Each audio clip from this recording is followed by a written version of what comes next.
lamun jelema geus boga rasa dideleukeun, didengikeun, diperhatikeun, ta eta teh luhur berarti isin ka Gusti Allah, sieun ka Gusti Allah, harapan anak sieun jeung isina beuki tinggi sabodo.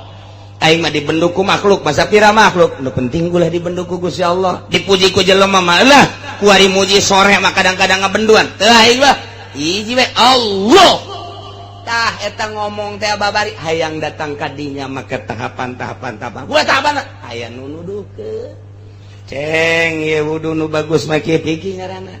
Ceng salat nu bagus mah kieu ye pikir ngaranna. Sok dek make riyad, dek make takrib, dek make fatul muin, kuadituna make raudhah, make tuhfah niaya. Silakan tak jang Islam kuari iman, mulai tina iman urang lalagaan heula make lisan, kabelah itu nyentuh kabelah hatepan iman mah bagian akidah batin berarti terus ditungtun kudu aya guru, kabelah dituna urang endek zikir kudu boga guruna guru nu mursyid sing hade kudu nu nyahoeun guruna teh kana tentang nafsu-nafsu nu aya di awak urang. Abeh engke nafsu tah ieu nafsuna piceun tah ieu ayakeun salah lain sakadar zikir tah zikir mah jababari atuh asal derendeng zikir cauna gede panjang cauna saeutik pendek jelema susah zikirna 10 bae dinu sugih loba zikirna pendon eta kos kitu. Nah lain zikir kos kituna tetapi ieu melakeun zikir di hiji jelema supaya mantep zikir teh, supaya jadi zikir teh, hatina jadi teh kumaha jadi tetengger engkena mun haram baik, halal baik, wajib baik, kudu kumaha teh melakeun zikir teh supaya ulah resep kana dunia aya zikiran bae di jero hate. Ieu mah pan zikir teh jang neangan dunia. Gelar zikir nasional, gelar zikir berjamaah, maksudnya supaya dunia, supaya penghormatan, supaya zikir hiji Allah, lobaan Allah, sorangan Allah, supaya datang kadinya entak budak ka'annaka taroh wa illam takun taroh ka'annahu yarah, supaya datang kadinya kudu boga guru. Daya nunuduhkeun, nah ieu jelema kapahung, jelema teh ieu teh katulimbang. Lamun geus aya nunuduhkeun, embung dituduhkeun katulimbang berarti kuari katulimbang baheula katulimbang kuari ge katulimbang. Geus puguh aya kiai nunuduhkeun, nyana-nyana kiai-kiai katulimbang teh jelema. Ulah mabok atuh haram, mabok bae katulimbang teh jelema. Geus aya pituduh tapi tetep bae nyana mung ngadengikeun pituduh, mung nuturkeun pituduh. Ulah zina atuh tapi zina bae katulimbang. Hei, para penguasa, ulah datang ke tejujur jeung si jujur atuh sia tanggung jawab sia amanah sia tadi pundak sia. Mun sia modal keur kos kitu asana di akhirat dikabekeun di neraka sing ade sia. Amanah ti rakyat sia salurkeun duit-duit rakyat ku sia sing ade. Ya dah. Ngocoprak bae ta kiai, katulimbang ta kos kitu. Tah, kula mah neuk nanya bae kira-kira lobaan nu katulimbang tah lobaan henteu. Tuh, atau emang nyana iya nu katulimbang. Masyaallah. Ge pas keur tahun baruan Raja Mutasim ngainstruksikeun ka askari teh abri polisi. Abri. Ada beberapa titik di negara kita yang sedang mengadakan hiburan. 1 titiknya belah sana, 2 sana, 3 sana. Dengan demikian kerahkan semua prajurit supaya amankan di berbagai titik-titik hiburan. Silakan laksanakan. Siap dan Panglima mengatur strategi ke anak buahna supaya sana sekian personil, sana sekian personil, sana sekian personil. Hati-hati caranya, tak diberi untuk mengamankan negara. Berangkat. Panglima ngontrol. Dan Panglima mah teu nyahoeun Medan. Atuh teh nyahoeun Panglima mah di mana Pasar Kemis teh nyahoeun, di mana Cikupa teh nyahoeun, ya Panglima mah di ditu bae di luhur. Tah mah biasa bae bangsa Kurawa. Prajurit teh handap, bos disebar supaya ulah uruhana.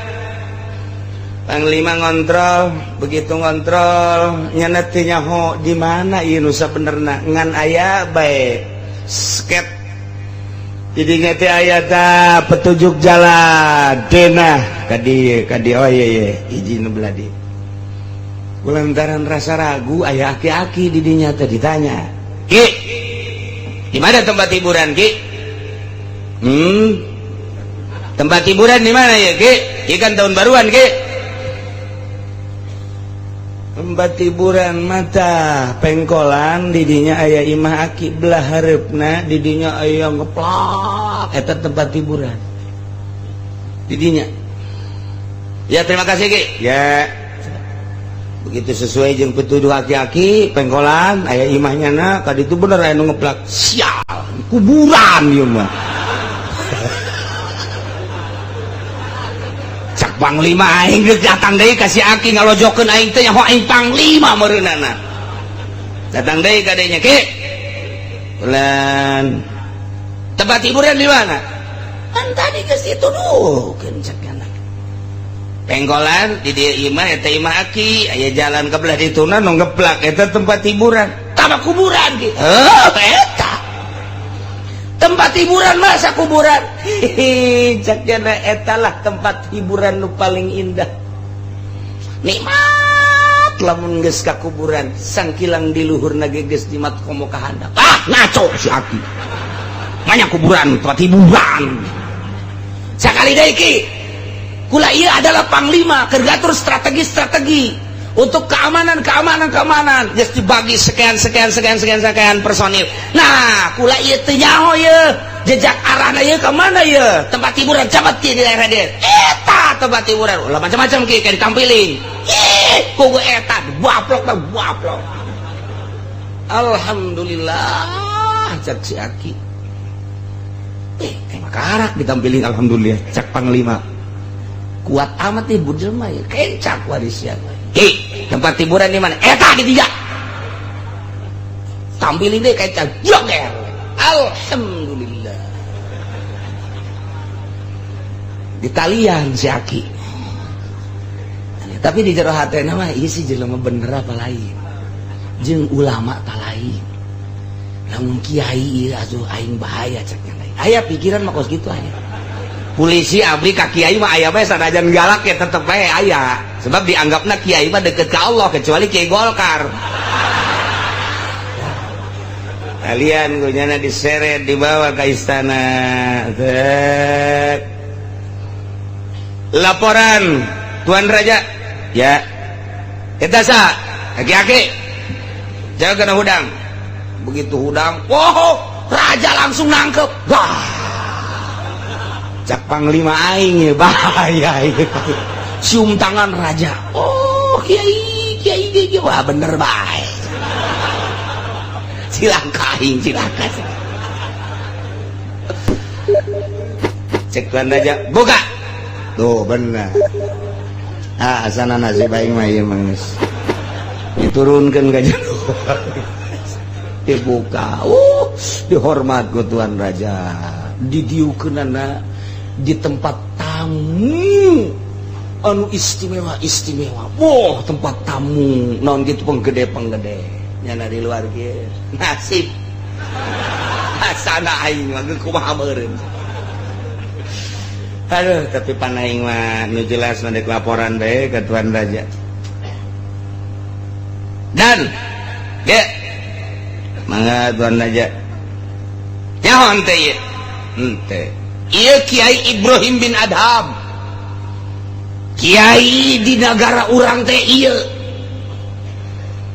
dek nanya naon anjeun ka dieu urusan Islam urusan iman urusan ihsan ieu kiaina kunaon kumana dina coba ka dieu laporan kunaon matak dina nyana ngahinakeun abdi kunaon mangahinakeun anak abdi pan ditugaskeun ku Raja titah ngatur strategi keamanan ku abdi entos disebar personil beberapa personil ke berbagai tempat-tempat hiburan supaya aman ayo kula kebenaran kontrol teh nyaho di daerah eta teh di mana tempat hiburan ngaranna ge pan abdi mah di luhur bae keur ngontrol anak buah nanya ka kieu tempat hiburan di mana dituduhkeun ku nyana kuburan bener Kiai nuduhkeun kuburan bener pan atuh Kiai bisa nuduhkeun tempat hiburan ka kuburan lain tempat hiburan masih Tuan Raja jeung Panglima ku bodo-bodo teh tuh Kiai mah kos kitu tah raja tinggal raja di bodo-bodo atuh bongan nyana nanyakeun anak kakula sedangkan kula mah pan umur teh geus kolot hiburan jelema geus kolot mah ieu adalah kuburan lamun aya jelema geus kolot masih luntah-lentok ka tempat hiburan lain kuburan kata lain jelema jurig tuh kos kitu mah kayak stop acak-acakan ya urusan dia cak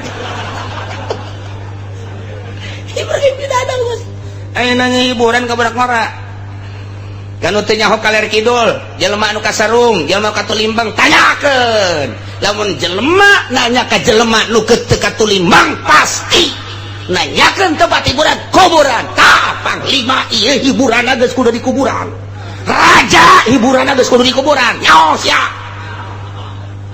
aduh dan amankan dan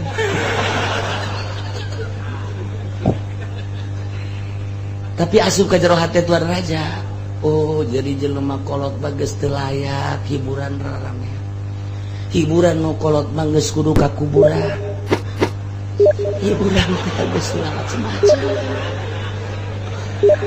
tah jadi nasihat seorang ulama anu ikhlas nasihat seorang waliullah anu ikhlas tepamrih dekasa sebab naon eueuh unsur hayang di alam eueuh unsur hayang dibere sekalipun raja keur kasarung jeung katulimbeng mah luruskeun itina Panglima perang kasarung tuduhkeun ieu teh ngan ieu mah caritana nuduhkeun jalan ka Allah masa sih kudu make hiburan-hiburan tahun baru lain ngadoa ka Gusti Allah hiburan ieu ngaranna jelema katulimbeng lamun di lembur urang tahun baru lain ngadoa ka Gusti Allah katulimbeng cenah eta mah Ki Haji katulimbeng cenah eta mah pamarentah katulimbeng bin katulimbeng 3 kali bin tah mah katulimbeng di Indonesia kuari tahun baruan lain ngadoa ka Gusti Allah tahun kaharep mudah-mudahan dibere jembar segala rupana urusan rezeki kahirupan sehat dan lain sebagainya ditingkatkan ibadah lain ngadoa kos kitu hiburan nah di Indonesia teh camat mun ngayakeun hiburan tahun baru camat katulimbeng lurah mun ngayakeun hiburan lurah katulimbeng sabaraha bin eta lain cakula cak Ibrahim bin Adham dina dongeng supi na kos kitu ulah katulimbeng cenah hirup mah atuh geus kolot mata hiburan teh ka kuburan cek Raja Mu'tasim teh ke maksudna ka kuburan teh hiburan kumaha deuk geus kolot mah deuk ka mana deui mun lain ka kuburan sedangkeun di kuburan kapanggih jeung Allah kapanggih jeung nikmat kubur di dunia mah urang kuari salat di kuburan mah teu kudu salat di dunia mah urang kudu maca Quran di jero kuburan mah teu kudu di dunia mah kuari kudu puasa di jero mah geus teu kudu berarti kan urang teh terhibur di jero kuburan teh ku kaindahan-kaindahan kuburan tah nu geus kolot tah kudu boga pikiran kos kitu raja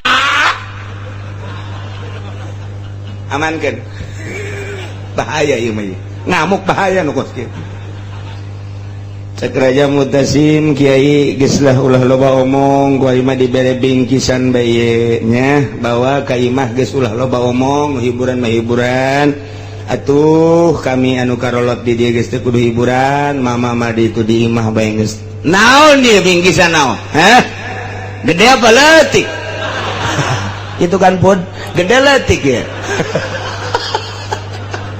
leutik teu hayang aing teka beli mobil sama kos Fortuner tah kan bloon tadi kos gitu tah tapi Ibrahim bin Adham haram kura nganasehatan raja nganasehatan panglima kudu nyokot hadiah haram beusi nasehat kula diojol jeung nasehat jeung hadiah haram kula mah kuari ulah coba-coba nasehat kula diojol jeung hadiah kula titik kula mah dek balik bae lantaran kula ka dieu diseret kula seret deui ka ditu ulah saudara raja ulah kaya tuh banyak seret deui sakumaha aslina bae kula mah geus pokona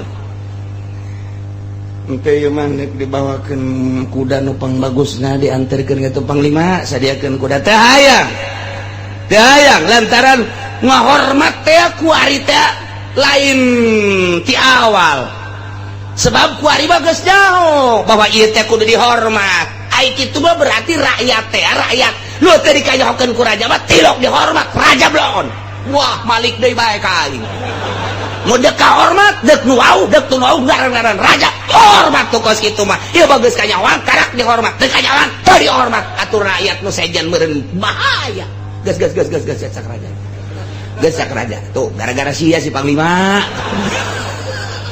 apalah ya ieu nasihat cenah gas kula mah hadiah moal diojol nasihat kula jeung hadiah dek dipersilahkan make kendaraan bagus teu hayang ka ulama mun teu daek nyeret kula mah dek lempang bae balik ka ditu henteu kula mah dek wah kajen teh disadiakeun kendaraan bagus tetep lantaran awalna teu bagus ye lamun awalna dihormat kemudian dipapageun balik lagi dipapageun oh masalah kula mah geus moal robah tapi awalna ieu kos kieu geus sayang kula mah ulah balik kula mah wassalam tinggal raja bajeng panir sia-sia cia tuh kula penting ya di jalan kapanggih yeui jeung wakil panglima stop berani jelema cumplang-campling kieu ka istana mah teu meunang didatangan ku jelema cumplang-campling kieu kudu nu make bintang minimal bintang 7 puyang-puyang sia nya nama cicing saya abdi abid hamba Allah yang ngaranan sa hamba Allah baik sakali deui awas sakali deui awas hiji dua katilu teu ngajawab nu bener nista maja utama sikap teh nyaho ye wakil panglima saya abdi hamba Allah kalian deui kalian diseret deui ka istana lapor ya cek tuan raja abdi mau sakitan saya teu beres si jelema ya baudangkeun begitu datang yo kiai deui bae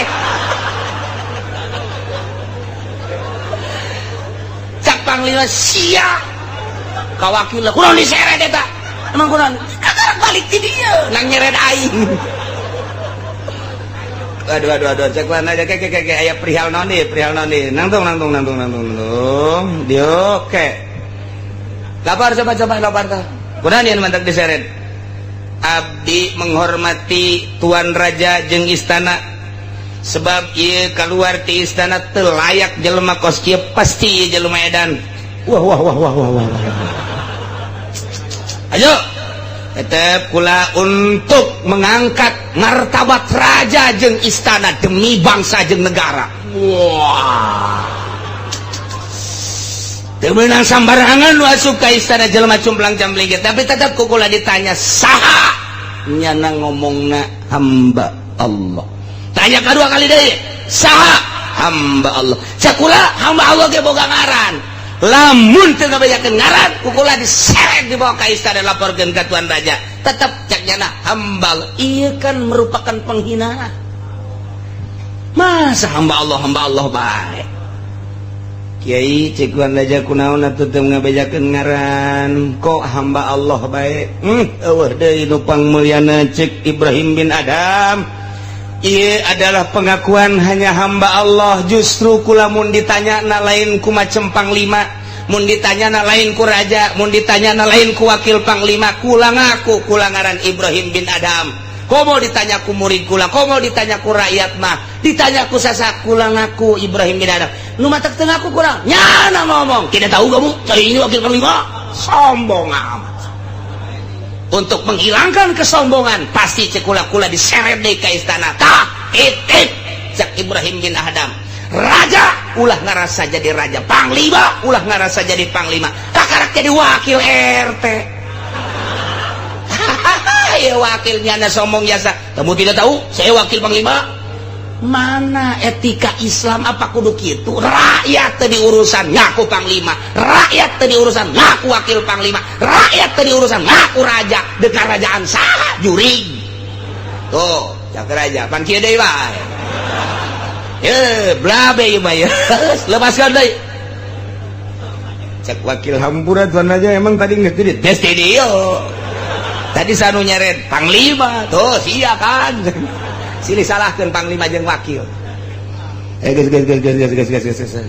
balik deh balik Ibrahim bin Adham tinggal raja panglima jeung wakil urang kumaha ya geus kieu ye urang dinasehatan mun lain dinasehatan teh mah dicarekan ngaranna atuh terserah raja cak panglima teh berarti urang di mata rakyat teu bagus berarti urang di mata rakyat sombong berarti urang di mata rakyat ieu aduh takabur ujub nah ieu kudu kumaha coba urang perhatikeun negara urang rakyat urang supaya kondusif deui yang capek ngadenge kondusif di koran kondusif di TV kondusif komo kurang Golkar moho negara kita alhamdulillah kondusif bau hitut aing mah ngadenge lagi kondusif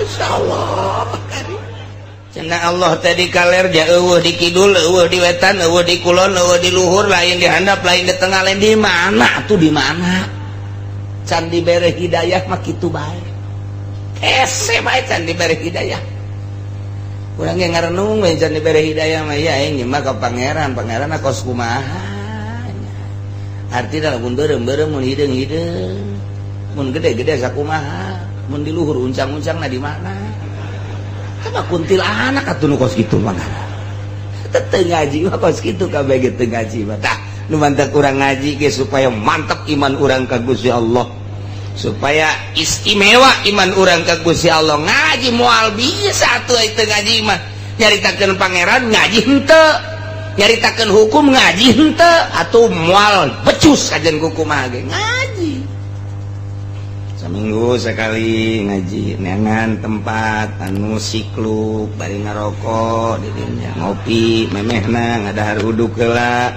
can balik geus pesen sate nah di dinya geus tenang begitu der ngajerep nginahin jasa beres amin amin amin kakak rakudang bebeja kanya kanu di imah ngaji nikmat jasa orenganan kerek tah Sik Abdurrahman kitu bah urang mendingan nyembah patung bae lah tos kitu eta Sayyidina Abu Bakar Siddiq teh ngahulang bae boga anak teh can nuturkeun horenganan akhirna turunlah ayat ieu ti Gusti Allah merenungna Sayyidina Abu Bakar Siddiq hayang ngajawab kanu jadi anak tarajol malaikat Jibril mawa ayat nyampaikeun ka Kangjeng Nabi urang Kangjeng Nabi Muhammad sallallahu alaihi wasallam lantaran Sayyidina Abu Bakar Siddiq unjukan ka Kangjeng Nabi kaulama luar biasa iman ka Gusti Allah geus teu bisa be diganggu gugat tapi anak mah ya Rasulullah nu ngaran Abdurrahman kitu tah ajakanana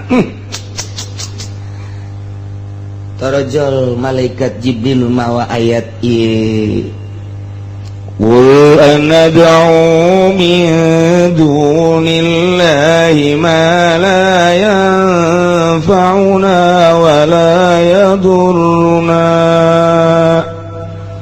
bejakeun ku anjeun Muhammad anadu apakah kami kabehan ngaibadahan kitu kasalian Allah kana pangeran yakni patung nu teu ngamangpaatkeun jika diibadahan teu ngamadaratkeun jika ditinggalkeun diibadahan teu ngamangpaatkeun diantepkeun teu ngamadaratkeun maknya kudu ngaibadahan patung anu model kitu sipatanana boro-boro jang ngarizkian batur boro-boro jang nyalametkeun batur pugunyana huluna ku urang didedet-dedet geja moal kukumaha patung diome ku urang patung ku urang dikukumakeun ieu sapira patung atuh nah iyalah mala yang tauna wala yaduruna di ibadahan sakitu teu di ibadahan sakitu mangpaatna madaratna di ibadahan sugan ngamangpaatkeun diantepkeun sugan ngamadatkeun teu sapira batu bejakeun coba Muhammad kul ucapkeun ku anjeun Muhammad ana dong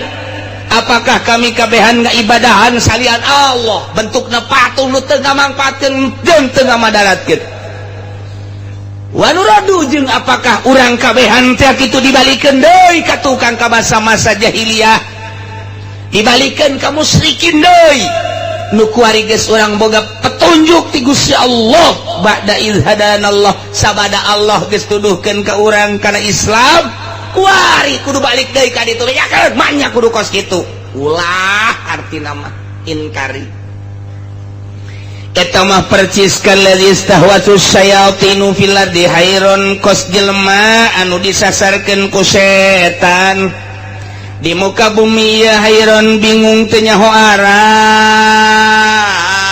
jelema anu kasarung jelema anu kasasar jelema aya di tengah-tengah leuweung jelema aya di tengah-tengah huma di tengah-tengah daratan atawa di gurun nyana teh teu nyaho jalan mana kaler mana kidul mana wetan mana kulon ngaranna kapahung teh nu kos kitu teh mun cak bahasa urang mah naon ngaran katulimbeng percis kos lalaki boga pamajikan hiji katulimbeng teh ngaranna sebab kadinya deui tulimbeng tah bujeu geus lalaki teu nyandung katulimbeng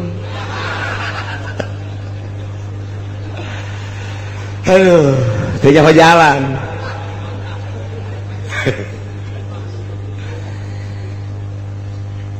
aya cakolot baheula lamun urang katulimbeng di tengah-tengah leuweung atau di tengah-tengah daratan cekel kanjut kalau beratan mana lamun beratan anu katuhuk kakatuhung gitu bener eta kolot baheula teh kos kitu lamun ternyata beratan kakenca gitu tah eta mun lalaki mun awewe kabeneran ieu teh anu katulimbengna awewe atau baris awewe nah iya kumaha tetep gedean nu mal belah mana masyaallah jelema kasarung jelema katulimbeng jelema disasarkeun ku setan teu nyaho arah tah lamun jelema balik deui cek Sayyidina Abu Bakar Siddiq bahaya ye kudu ngaibadahan ka patung bahaya kudu balik deui ka alam-alam musyrikin baheula ieu mah kos jelema anu dipapaesan ku setan anu dimodik ku setan anu kitu disasarkeun ku setan sehingga teu nyaho jalan bahaya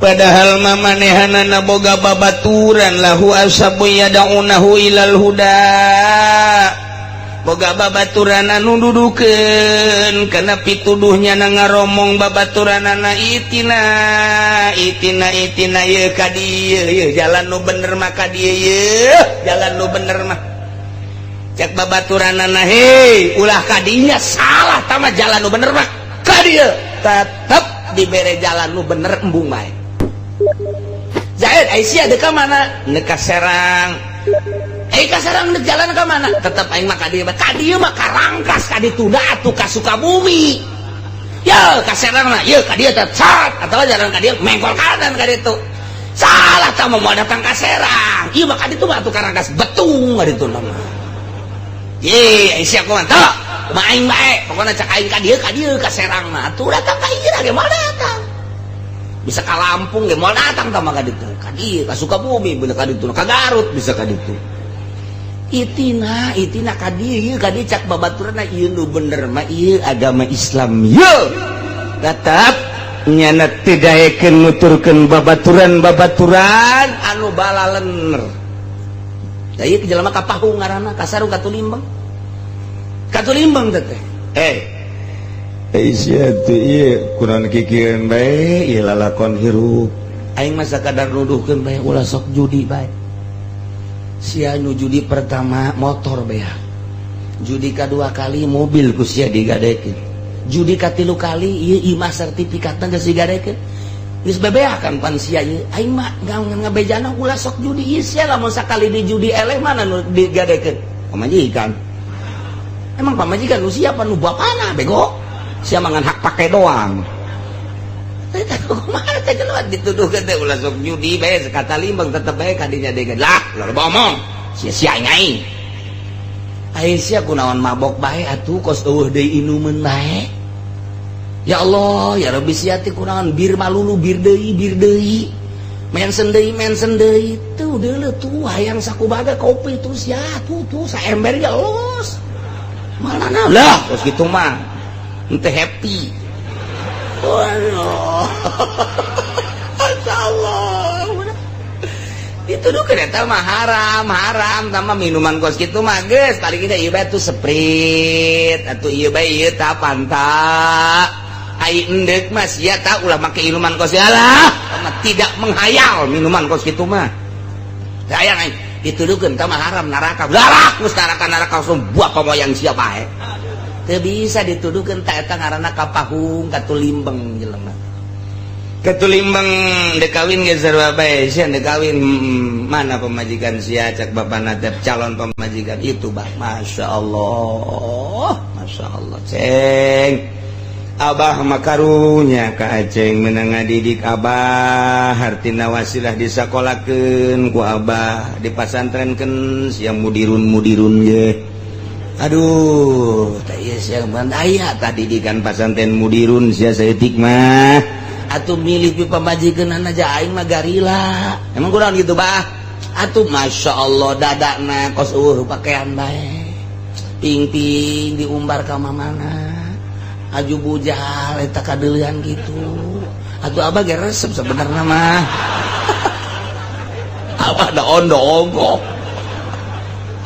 Masya Allah ceng emang eueuh kitu nu make jilbab ceng emang eueuh kitu make baju panjang abah mah garila ieu dinasehatan tuh abah geus ngomong tuh jeung anak mang anu di pengkolan coba dah tembok ka ditu tembok ditembok ka ditu aya make jilbab rapi ditanya kumanehan anak abapana emang anak abah ieu mana anak abah mah masantren di mana masantren di anu lila 15 tahun ke rumah ke asupna umur sabaraha ke asupna umur 16 di pasantren 15 jadi jumlah 3 hiji bangkotan tamat.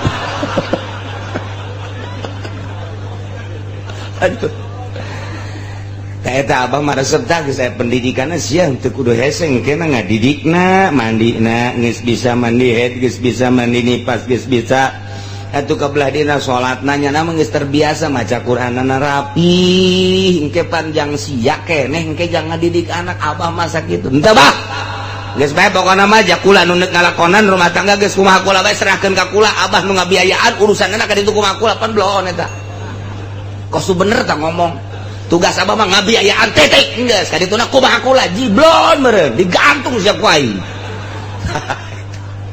Kumaha nya bae eta ngaranna katulimbeng budak teu ngadenge nasihat kolot katulimbeng. Nasihatan deui ku bapana. Cak aing sia kudu ka ditu ulah ka dinya. Emang kunaon kitu bah? Eta mah cak aing. Leuwih berat sama bapak blon jasa tah mah. Tadi nasihatan ku kolot mah masyaallah. Jang hirup sia-sia kene engke kaditu sia ngeunaheun kayak boga anak jangan didik anak kaditu na ngeunaheun kadanan ku nyeun pasantren mah atuh jang sia-sia pan ngeunaheun teh tetep katulimbeng budak ayeuna mah teu daekeun dikawinkeun kanu kitu sebab neuleuna hanya nu glamor doang anu berkilo-kilo sakitu doang geus kadituna da kawin beres hayang kadinya bae mandi head can bisa mandi nipas teu bisa salat maghrib 5 rakaat kira-kira salat subuh 4 rakaat lah naonan atuh kita hanya kumitohana neng emang salat subuhna sabar rakaat 4 salat subuh mah 2 rakaat 2 mah tong kos kitu mah beuk cek nya teh kula mah geus diopatkeun bae lah padahal mikir bae aing si bener tah eta salat bae ge can bisa didikan makaning pamajikan mah hese dididikna ku mana aya salaki bisa ngadidik salat ka pamajikan moal aya panghese-hesena ngadidik pamajikan hese bikin ka batur bae geus hese ngadidik pamajikan mah lamun pamajikan didik ku salakina dijebian bae da lain kitu no lain kitu ngalojokeun tah mah kos kitu mah salaki mah ngadidik pamajikan bener ge geus salah bae hese bae kajen kuku mah ge panghese-hesena muridna pamajikan tadi bikin bae ka batur ajak ngaji bae habek lang hese tah kadenge geus sia kadenge pas salakina hayang nyandung pas ngaji kiai ngabahas nyandung datang ke imah kadang eta aku dah sekongkol mah kajen gua kumange pelajar persekongkolan aduh masyaallah hese bae pamajikan teh hese bae masyaallah pokokna ngadidik pamajikan hese bae geus lamun aya jelema bisa ngadidik pamajikan bau tama saluhureun wali teh mah hese pamajikan ya Allah tapi lalaunan jam makhluk Allah keneh pemajikan ge lalaunan dan ulah ku nafsu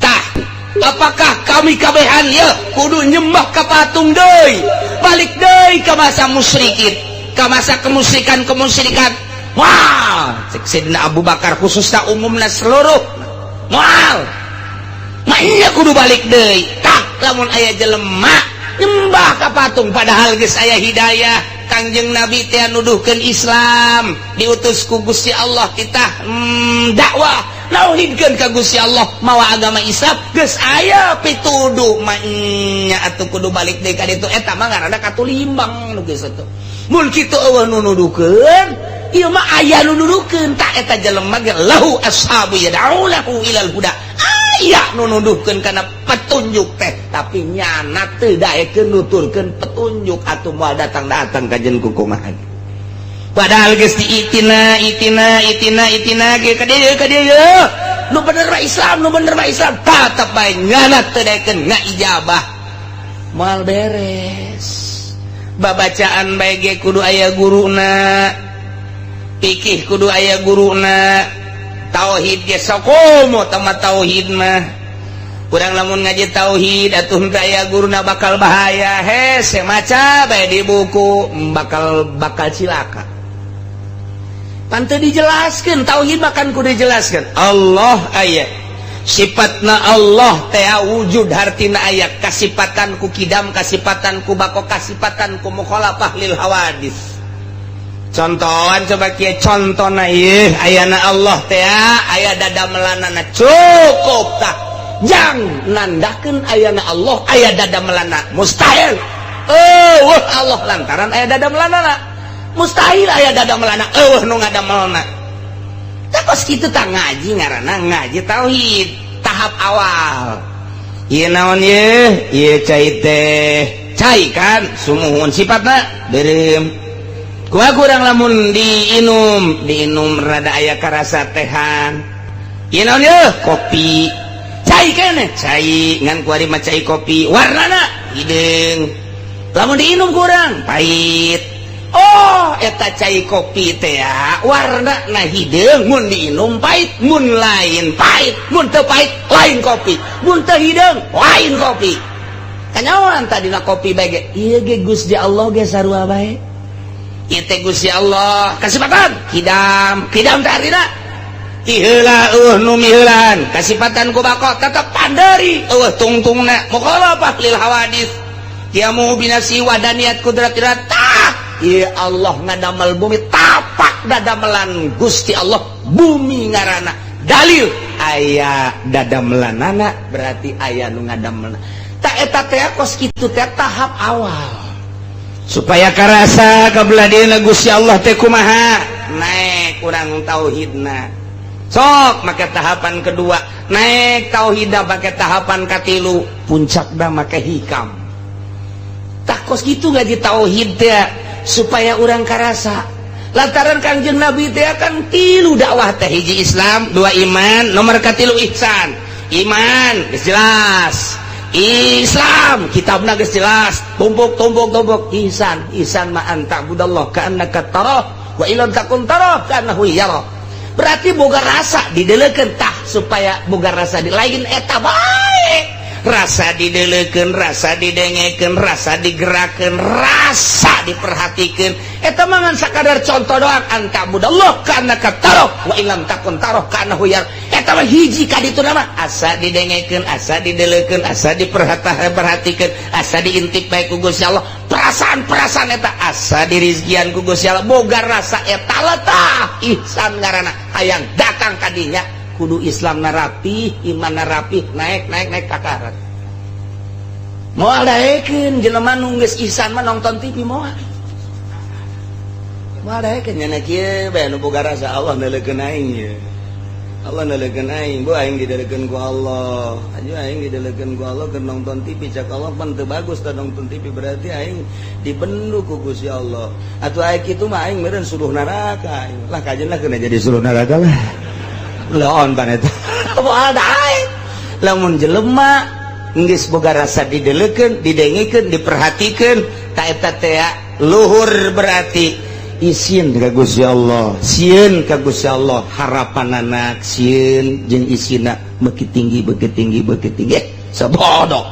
Aing mah dibendu ku makhluk, masa pira makhluk nu penting ulah dibendu ku Gusti Allah, dipuji ku jelema mah lah kuari muji sore mah kadang-kadang ngabenduan teu aing mah hiji we Allah tah eta ngomong teh babari hayang datang kadinya make tahapan-tahapan buat apana aya nu nuduhkeun ceng ieu wudu nu bagus mah kieu pikir ngaranna ceng salat nu bagus mah kieu ye pikir ngaranna sok dek make riyad dek make takrib dek make fatul muin kuadituna make raudhah make tuhfah ni aya silakan tak jang Islam kuari iman mulai tina iman urang lalagaan heula make lisan kabelah ditunya nyentuh kabelah hatepan iman mah bagian akidah batin berarti terus ditungtun kudu aya guru kabelah ditunda urang endek zikir kudu boga guruna guru nu mursyid sing hade kudu nu nyahoeun guruna teh kana tentang nafsu nu aya di awak urang. Abeh engke nafsu tah ieu nafsuna piceun tah ieu ayakeun salah sakadar zikir tah zikir nama jababari atuh asal rendeng zikir cauna gede panjang cauna saeutik pendek jelema susah zikirna 10 bae dinu sugih loba zikirna pan bloon eta kos kitu. Nah lain zikir kos kituna tetapi ieu melakeun zikir di hiji jelema supaya mantep zikir teh supaya jadi zikir teh hatina jadi teh kumaha jadi tetengger engkena mun haram bae halal bae wajib bae kudu kumaha teh melakeun zikir teh supaya ulah resep kana dunia aya zikiran bae di jero hate himapan zikir teh jang neangan dunia gelar zikir nasional, gelar zikir berjamaah maksudnya supaya dunia, supaya penghormatan, supaya zikir hiji Allah, lobaan Allah, sorangan Allah supaya datang kadinya entak budak ka'annaka taroh wa illam takun taroh ka'annahu yarok supaya datang kadinya kudu boga guru.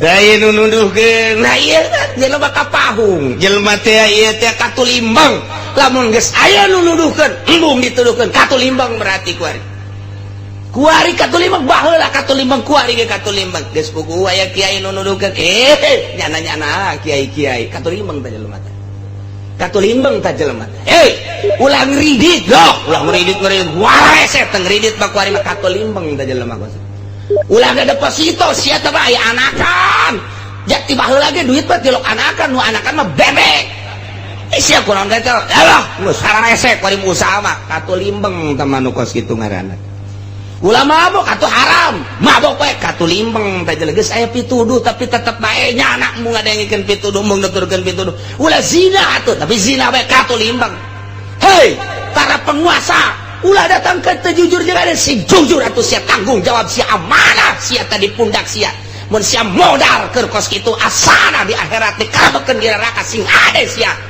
amanah ti rakyat ieu sia salurkeun duit-duit rakyat ku sia sing ade ya dah ngocoprak bae ka kiai katulimbang ka kos kitu tah kula mah nanya bae kira-kira lobaan nu katulimbang tah lobaan henteu tuh atuh emang nyana ieu nu katulimbang Masya Allah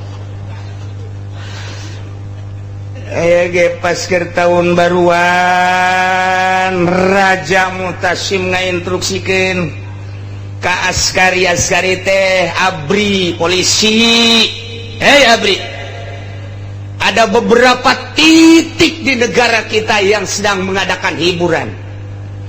1 titiknya belah sana, 2 sana, 3 sana. Dengan demikian kerahkan semua prajurit supaya amankan di berbagai titik-titik hiburan. Silakan laksanakan. Siap dan Panglima ngatur strategi ke anak buahna supaya di sana sekian personil, sana sekian personil, sana sekian personil. Hati-hati caranya, tak diberi untuk mengamankan negara. Berangkat. Panglima ngontrol. Kan Panglima mah teu nyahoan Medan.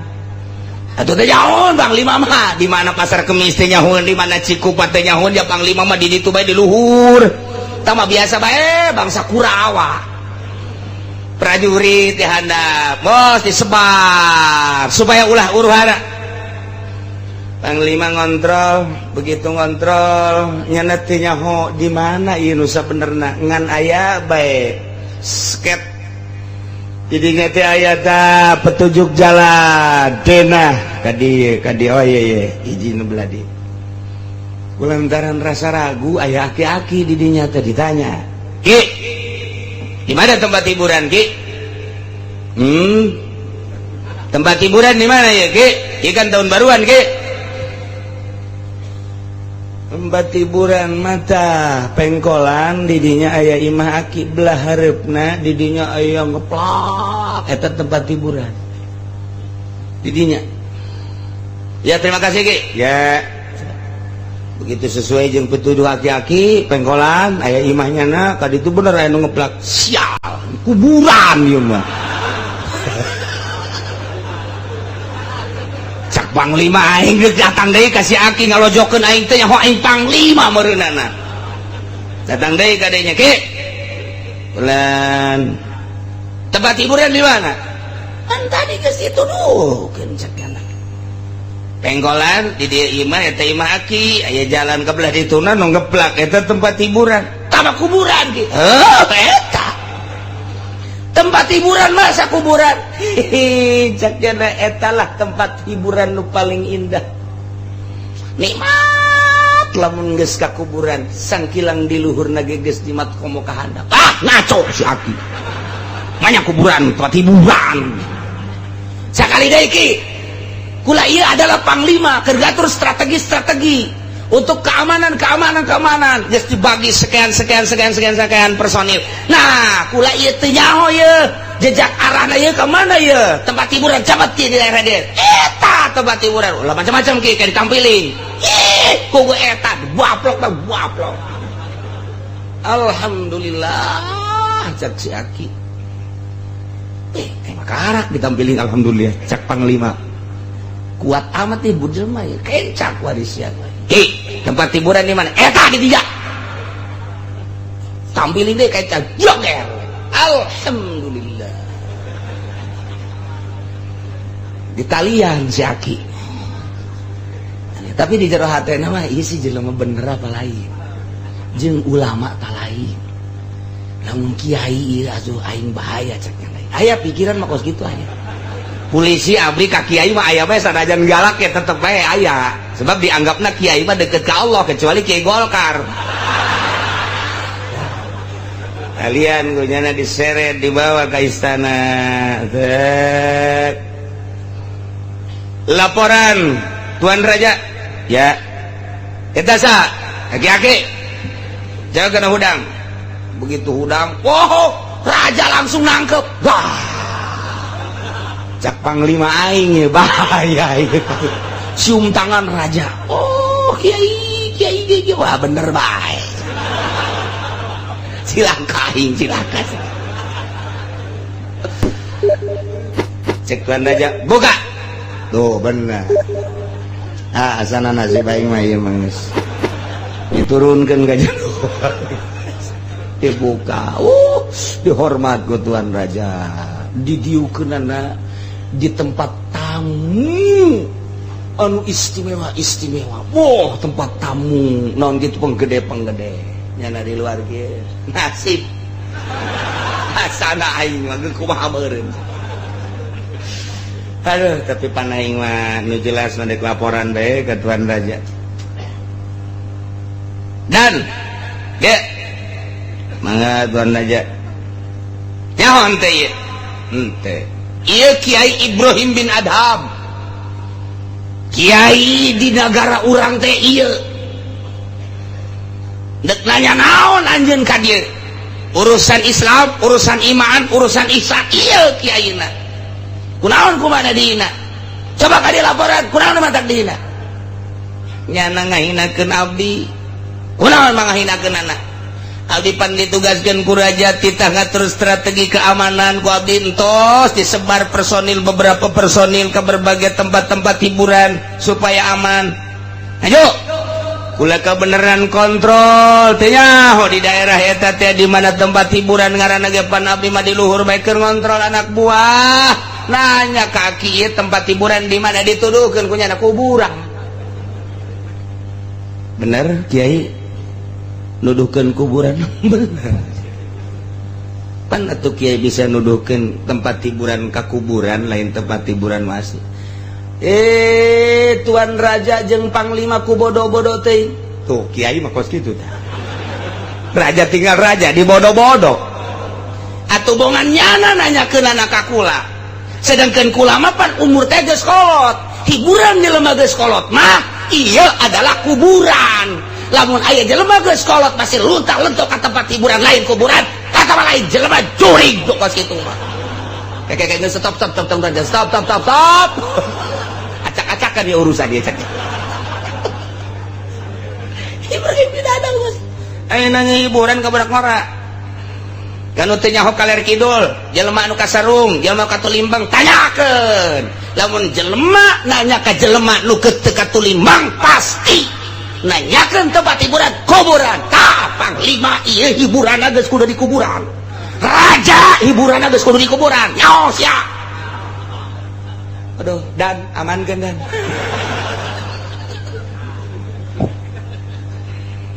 Tapi asup ka jero hate Tuan Raja. Oh, jadi jelema kolot bagus teu layak hiburan rarame. Hiburan nu kolot mah geus kudu ka kuburan. Hiburan bagus macam-macam. Jadi nasihat seorang ulama anu ikhlas, nasihat seorang waliullah anu ikhlas.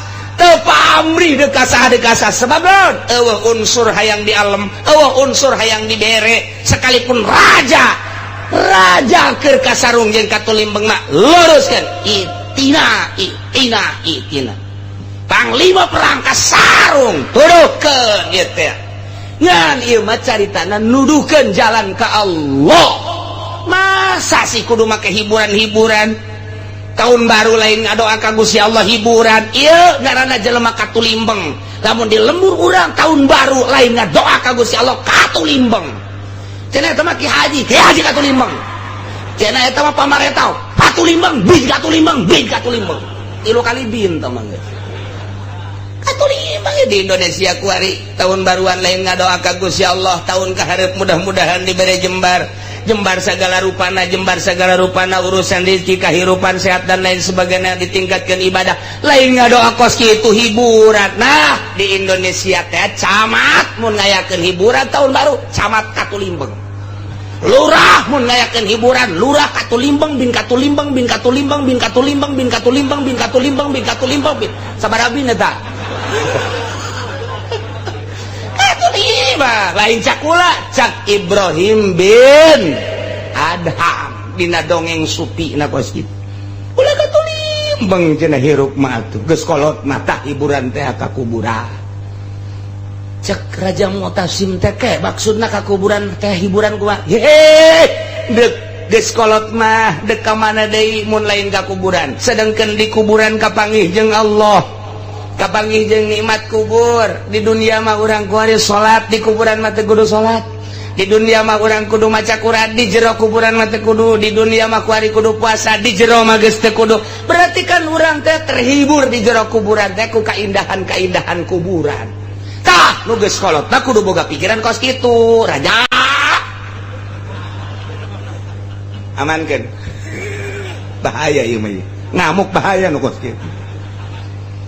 Cek Raja Mutasim Kiai geuslah ulah loba omong ku imah dibere bingkisan bae nya bahwa ka imah geus ulah loba omong hiburan mah hiburan atuh kami anu karolot di dieu geus teu kudu hiburan mama mah di itu di imah bae geus naon dieu bingkisan naon hah gede apa leutik itu kan pod gede leutik ya leutik teu hayang aing teka beli mobil sama kos Fortuner tah kan belon tadi kos gitu tah tapi Ibrahim bin Adham haram kura nganasehatan raja nganasehatan panglima kudu nyokot hadiah haram beusi nasehat kula diojol jeung nasehat jeung hadiah haram kula mah kuari ulah coba-coba nasehat kula diojol jeung hadiah kula titik kula mah dek balik bae lantaran kula ka dieu diseret kula seret deui ka ditu ulah saudara raja ulah aya tuh banyak seret deui sakumaha aslina bae kula mah geus pokona engke ieu mah nek dibawakeun kuda nu pangbagusna dianterkeun ka panglima sadiakeun kuda teh hayang lantaran ngahormat teh kuari teh lain ti awal sebab kuari bagus jauh bahwa ieu teh kudu dihormat ai kitu mah berarti rakyat teh rakyat lu teh dikayohkeun ku raja mah tilok dihormat raja blon wah malik deui bae ka aing mun dek kahormat dek nu wau ngaran-ngaran raja hormat tuh kos kitu mah ieu bagus kanyawan karak dihormat dek kanyawan teu dihormat atur rakyat nu sejen meureun bahaya gas sak raja gesak raja tuh gara-gara sia si panglima apalah ya nasihat saja gas kula mah hadiah moal diojol nasihat kula jeung hadiah dipersilahkeun make kendaraan bagus teu hayang ka ulama mun teu daek nyeret kula mah dek lempang bae balik ka ditu henteu kula mah dek wah kajen teh disadiakeun kendaraan bagus tetep lantaran awalna teu bagus ye lamun awalna dihormat kemudian dipapageun balik lagi dipapageun oh masalah kula mah geus moal robah tapi awalna ieu kos kieu geus sayang kula mah ulah balik kula mah wassalam tinggal raja bae jeung panglima sia sia tuh kula penting ya di jalan kapanggih yeui jeung wakil panglima stop berani-berani jelema cumplang-campling kieu ka istana mah teu meunang didatangan ku jelema cumplang-campling kieu kudu nu ke bintang minimal bintang 7 puyang-puyang nya nama cicing saya abdi hamba Allah yang ngaranan hamba Allah baik sakali deui awas sekali deh awas hiji 2 ka 3 tengah jawab nu bener nista maja utama sikap teh nyaho ya wakil panglima saya abdi hamba Allah kalian deui kalian diseret deui ka istana lapor ya cek tuan raja abdi mau sakitan saya teu beres si jelema ya bau dangkeun begitu datang yo kiai deui bae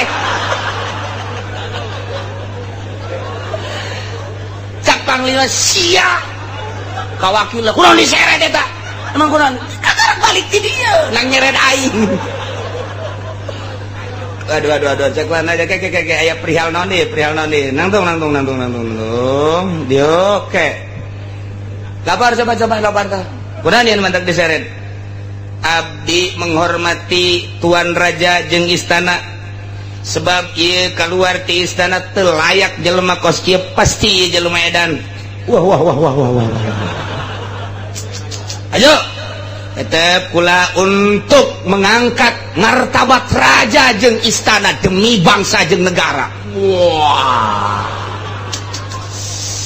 temenang sambarangan nu asup ka istana jelema cumplang campling, tapi tetep kukula ditanya saha nyana ngomongna hamba Allah. Tanya kedua kali deui, saha hamba Allah. Cakula hamba Allah ge boga ngaran. Lamun teu ngabejakeun ngaran, kukula diseret dibawa ka istana laporkeun ka tuan raja. Tetep cak nyana hamba Allah. Ieu kan merupakan penghinaan. Masa hamba Allah baik. Kiai cek tuan raja kunaon atuh teu ngabejakeun ngaran, kok hamba Allah baik. Eueuh deui nu pangmulyana cek Ibrahim bin Adam. Ia adalah pengakuan hanya hamba Allah. Justru kula mun ditanya na lain ku macem panglima, mun ditanya na lain ku raja, mun ditanya na lain ku wakil panglima, kula ngaku kula ngaran Ibrahim bin Adam. Komo ditanya ku murid kula, komo ditanya ku rakyat mah, ditanya ku sasak kula ngaku Ibrahim bin Adam. Nu matak teu ngaku kurang nyana ngomong tidak tahu kamu saya ini wakil panglima, sombong amat. Untuk menghilangkan kesombongan pasti cekula-kula diseret deh ke istana. Tah itip cek Ibrahim bin Adam, raja ulah ngarasa jadi raja, panglima ulah ngarasa jadi panglima, kakarak jadi wakil RT. Ya wakilnya na sombong biasa. Kamu tidak tahu saya wakil panglima? Mana etika Islam apa kudu kitu? Rakyat tadi urusan ngaku panglima, rakyat tadi urusan ngaku wakil panglima, rakyat tadi urusan ngaku raja. Dek kerajaan saha jurig. Tuh, jak raja pan kieu deui wae. Ye, blabe ieu mah ye. Lepaskan deui. Cek wakil hampura tuan raja emang tadi geus di tes dieu. Tadi sanu nyeret panglima, tuh sia kan. Silih salahkeun panglima jeung wakil. Guys, balik deh, balik Ibrahim bin Adam.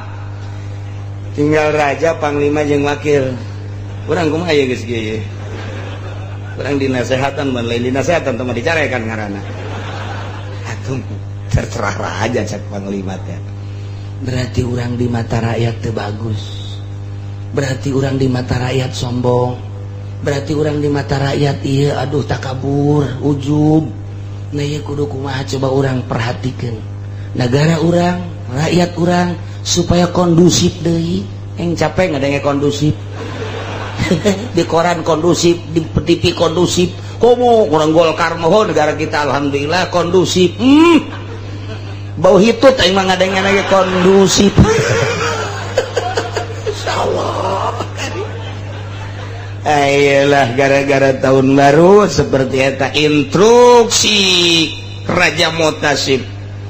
Wahai panglima, wahai para penggawa, tidak terkecuali hentikan semua gitu naon hiburan-hiburan, ganti dengan zikir, ganti dengan doa. Tidak terkecuali baik muslim maupun non muslim, sebab negara orang negara Islam. Hentikan hiburan, ganti doa bersama.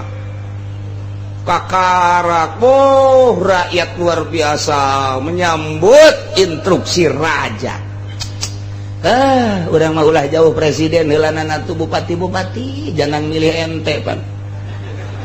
Nyaputnya mahal kan eta nebusna maka sabaraha duit. Coba tuh nasehatan bupati anyar si urang. Coba kita doa bersama, hiburan hentikan. Tetek celi anjing datang gadaikeun. Celi kula mah ulah tuh. Jangan ente kan milih tah nasehatan atuh coba hentikan hiburan. Oh sekupna luhur teuing bupati mah camat bae coba nasehatan.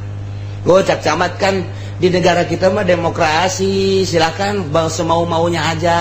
Wah berarti camat teu boga rel yang kos kieu. Babok abak ku rel nu kos. Coba nasihatan lurahna. Oh lurah deui keur kancolah. Mana atuh untuk mengadu supaya agama lempang ka lurah kos kitu ka camat kos kitu ka bupati kos kitu mesti ka mana atuh ieu agama supaya lempang. Nah gitulah cerita di tahun baru Ibrahim bin Adam katangkap ku Raja Mutasib. Akhirna raja mah luluh lantaran nu nganasehatanana asli embung dibere hadiah. asli embung diantarkan dipuja-puja istimewa lamun kos kitu dakwah teh mun teu diojol jeung pamere teu diojol jeung hadiah rapi dakwah teh nah ieulah keur carita itina lain eueuh pan sobat urang nu duduhkeun kana bener tapi geuninganan teu darekeun kana bener oh urang nasehatna ojol lamun nu ngundangna nu sugih nu bebereana gede buleudna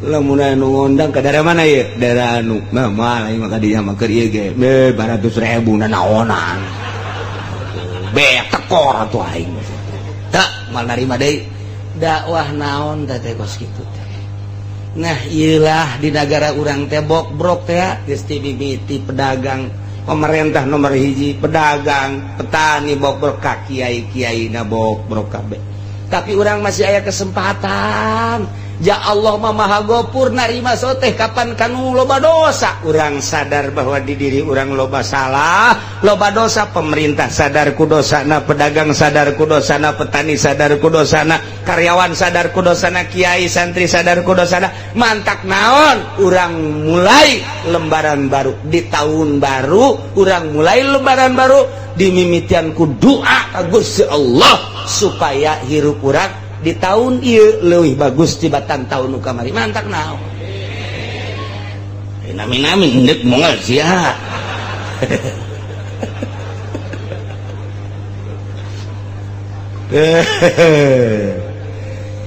walahu ashabu yad'unahu ilal hudatina itina cek babaturan ieu ka dieu ye tapi pala yujibuhum tedek nyubadanan kul bejakeun ku anjeun Muhammad inna hudallahi huwal huda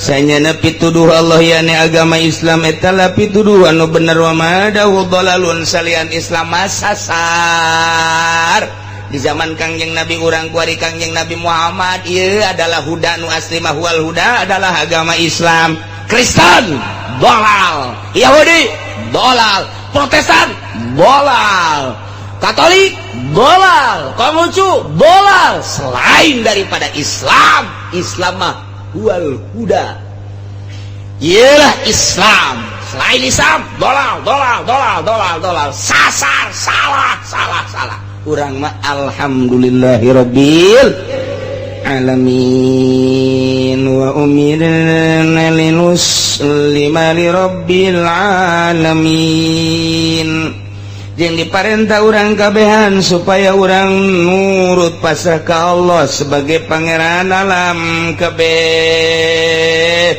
bisa wa urang umirna diparentah urang sadaya ay aslimu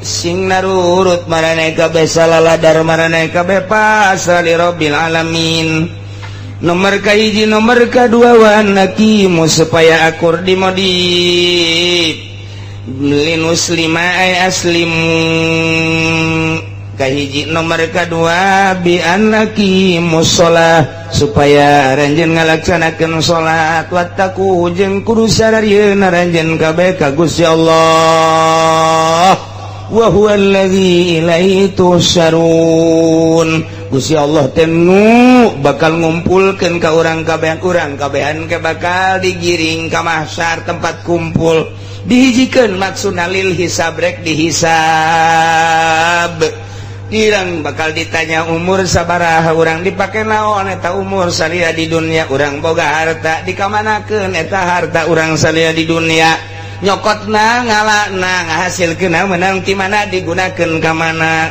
nu boga ilmu bakal dihisab ilmuna sia dibere ilmu digunakeun ka mana eta ilmuna dipake nuduhkeun ka aing apa dipake di dunia ieulah nu bakal dihisab kabelah ditunang ke mata urang diperbandingkeun ciri urang diperbandingkeun antara bener jeung salahna sungut urang irung urang kabeh awak urang nah ieu bakal dihisab engke iyalah wa ilaihi wa huwa allazi ilaihi tusarun bakal digiringkeun dihijikeun dikumpulkeun kejaga di masyar urang bakal neuleuh timbangan mizan ngaranna belah ditu bakal neuleuh jembatan Shiratal Mustaqim seuneu ngagedur-gedur belah ditu neraka kaya surga nu bisa nyebrang di jembatan Shiratal Mustaqim berarti lulus ka surga nu teu bisa nyebrang da ieu bakal sing jarungkel ka neraka setelah dihisab. Masya Allah, mudah-mudahan orang kabehan nu hadir di dia khususna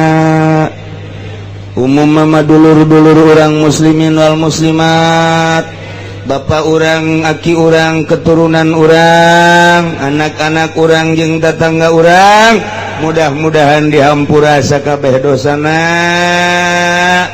ditenden dina tempat anu mulya ku Gusti Allah, yakni ditempatkeun dina rahmat Allah Subhanahu wa taala, di kuburanna lega jeung caang, di akhirat dihidikeun di bawah bendera Kangjeng Nabi urang Kangjeng Nabi Muhammad sallallahu alaihi wasallam wa huwa